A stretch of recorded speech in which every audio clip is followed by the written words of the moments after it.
Permasalahan yang paling besar hari ini yang terjadi di Indonesia terhadap pembatalan haji ini ada fitnah dan politisasi agama yang sengaja diciptakan.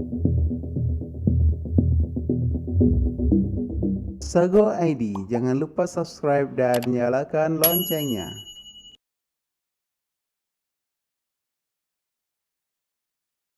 Yang pertama kita harus tahu dulu bahwasanya pelaksanaan ibadah haji itu kan rukun Islam yang kelima.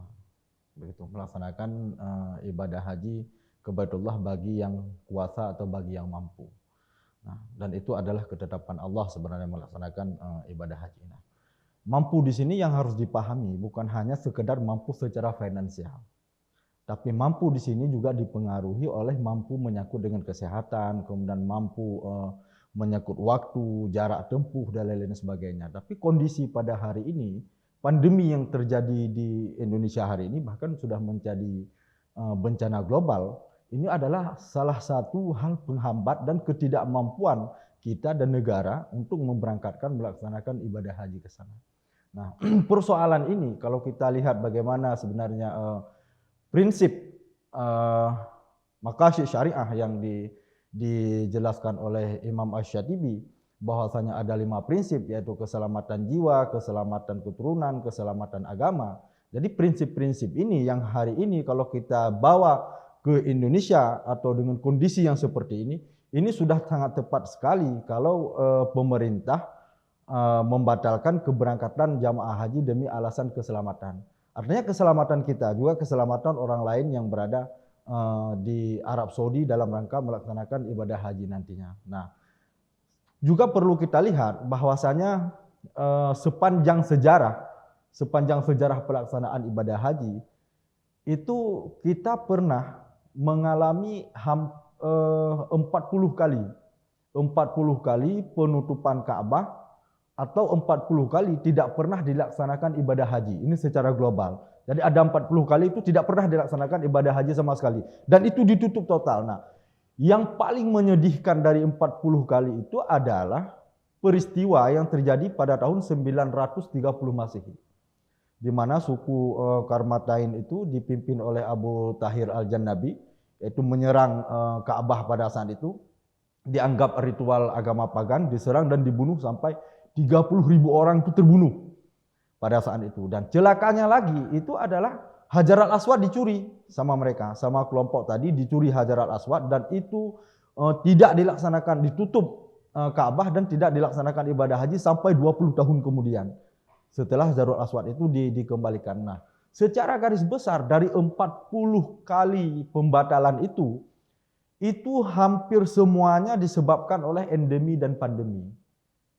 Sehingga batal dan tidak dilaksanakan ibadah haji. Nah, bagaimana dengan Indonesia? Nah, Indonesia itu juga pernah dibatalkan ibadah haji, bukan hanya untuk kali ini saja. Nah, kalau kita lihat catatan sejarah pemberangkatan haji Indonesia, itu bisa kita lihat misalnya pembatalan ibadah haji antara tahun 1946 sampai dengan 1948. Tepatnya pada agresi militer Belanda yang kedua itu. Nah, jadi pada saat itu karena kondisi negara sedang perang, maka Hadratus Syekh Kiai Hasyim Asy'ari itu mengeluarkan fatwa bahwasanya tidak diwajibkan melaksanakan ibadah haji bagi warga negara Indonesia karena negara sedang dalam keadaan perang. Nah, fatwa ini yang kemudian diambil oleh Menteri Agama, dikeluarkan maklumat Menteri Agama nomor 4 tahun 1947 bahwasanya tidak ada pemberangkatan jamaah haji dalam kondisi negara genting. Itu juga tidak dilaksanakan ibadah haji pada waktu itu. Itu antara 1946 sampai dengan 1948. Nah, kemudian kapan lagi? 1987. 1987 karena mengingat itu hampir 10.000 korban per hari terinfeksi virus meningitis pada saat itu di Saudi, dan ini menjadi alasan yang kuat juga pada saat itu pemerintah Indonesia untuk membatalkan pemberangkatan jamaah haji pada tahun 1987 itu. Alasannya apa? Alasannya juga alasan keselamatan jiwa, keselamatan keturunan dan lain-lain sebagainya. Nah, kemudian setelah itu kita juga pernah mengalami virus yang begitu luar biasa sekali. 2014 misalnya ada Ebola, walaupun tidak ditunda haji pada saat itu. Kemudian yang ditunda lagi pada tahun 2020 karena pandemi COVID-19. Kemudian ya hari ini 2021 ini juga ditunda. Nah, kenapa ditunda? Alasan ditunda itu jelas bahwasanya kalau kita lihat angka statistik penyebaran virus semakin hari itu semakin meningkat di Indonesia. Aceh sendiri kan cukup tinggi hari ini. Ini semakin meningkat. Ini adalah menjadi alasan yang kuat pemerintah. Itu yang pertama. Bahkan global juga semakin hari ini semakin meningkat. Dan ini menyebabkan pemerintah Arab Saudi atau panitia pelaksana ibadah haji di Saudi sana, ini agak terjadi sedikit hambatan dalam melakukan persiapan.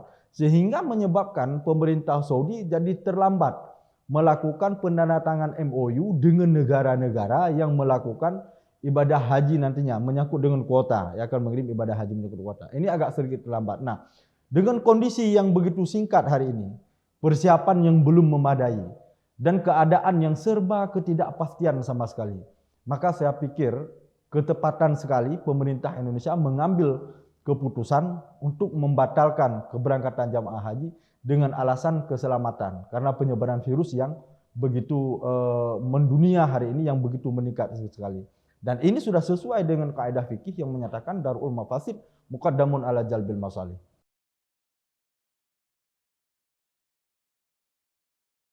Iya, sebagai negara yang demokrasi saya pikir mengkritik itu sah-sah saja dan itu diakomodir oleh negara sebenarnya dalam memberi kritikan. Tapi kritikan ini kan kritikan yang kritis.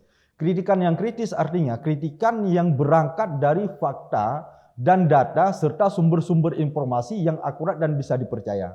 Bukan menyebarkan hoax. Ini yang jadi masalahnya. Nah, permasalahan yang paling besar hari ini yang terjadi di Indonesia terhadap pembatalan haji ini ada fitnah dan politisasi agama yang sengaja diciptakan oleh kelompok-kelompok masyarakat untuk menggiring opini supaya masyarakat ini membenci terhadap pemerintah. Jadi kebencian itu ditanam ke dalam hati masyarakat. Kelompok-kelompok itu kalau kita melihat dan hasil track record kami itu adalah kelompok-kelompok yang sebagian besar mereka orang-orang yang belum bisa move on dari Pilpres kemarin. Makanya ada beberapa isu misalnya yang coba hari ini dipolitisirkan dan difitnah. Contoh, pembatalan pemberangkatan haji itu disebabkan karena tidak ada lagi uang. Uang dipakai untuk membangun infrastruktur. Yang kedua, penangkapan HRS misalnya. Nah, karena dengan penangkapan HRS, Arab Saudi mengutuk Indonesia. Ini tidak ada korelasinya loh. Ini tidak ada korelasinya. Artinya kalau alasannya tidak ada lagi uang, buktinya Badan Pengelola Keuangan Haji itu sudah jelas menyampaikan bahwasanya kalau misalnya ada jamaah haji yang tidak bisa berangkat ingin menarik uangnya, maka itu negara memberi fasilitas, memfasilitasi untuk penarikan itu. Artinya uang itu masih ada dan uang itu kan jelas disampaikan bahwa tersimpan dan dideposit di bank syariah. Artinya siapapun bisa mengambil uang itu dan kapan saja negara memberi fasilitas. Ya silahkan saja mau diambil gitu. Maka hoax-hoax ini yang sengaja diproduksikan oleh mereka, yang sengaja menanam kebencian untuk membenci kepada pemerintah. Tapi ya memang begitu, itu serasional apapun kita sampaikan mereka itu tidak akan masuk. Karena kenapa? Karena memang mata yang membenci itu tidak akan pernah mendapatkan sedikit pun kebaikan terhadap apa yang dilihatnya. Di tengah-tengah kepungan informasi dan di tengah-tengah perkembangan teknologi informasi ini, saya pikir masyarakat harus cerdas dan harus selektif dalam memilih informasi. Artinya memilihlah informasi dari sumber-sumber yang terpercaya, dari website-website resmi pemerintah, dan juga kalau dari media-media online, carilah media-media online yang terdaftar di Dewan Pers misalnya. Itu artinya informasi-informasi yang bisa dipertanggungjawabkan secara akademik dan ilmiah. Yang kedua, kita juga berharap peran tokoh masyarakat, para ulama juga harus bisa menjadi penangkal hoax. Jangan ada tokoh-tokoh masyarakat hari ini yang menyebarkan fitnah. Termasuk misalnya seperti tadi ada tokoh-tokoh masyarakat atau ada kiai kita yang coba memang menyebarkan isu yang tidak berdasar sama sekali. Artinya yang seperti menyampaikan bahwa uang itu sudah dipakai oleh negara, sudah dipakai untuk membuat dol sehingga pembatalan haji. Ada kiai-kiai yang seperti itu yang menyebarkan itu. Saya pikir ini sangat tidak mendasar sekali. Maka peran tokoh agama menyebarkan kebaikan itu sangat penting hari ini. Apalagi kondisi negara yang seperti ini. Jadi kita harap kiai-kiai kita produktif lah untuk menyampaikan hal-hal yang bermanfaat. Jadi jangan mengajak masyarakat untuk membenci pemerintah. Jadi jadilah ulama dan kiai itu sebagai penyejuk bagi masyarakat. Ini sesuai dengan apa yang disampaikan oleh Al-Ghazali dalam Ihya Ulumuddin bahwasanya Ulama itu adalah allazina yanzuru ilal ummah bi'ainir rahmah. Artinya ulama itu adalah orang yang memandang umatnya dengan kacamata kasih sayang. Jadi tidak menyebarkan kebencian, tidak mengajak untuk membenci pemerintah. Artinya semua kita adalah tanggung jawab kita. Negara ini adalah milik kita. Jadi hubbul watan minal iman itu harus benar-benar dikedepankan dengan kondisi negara yang seperti ini.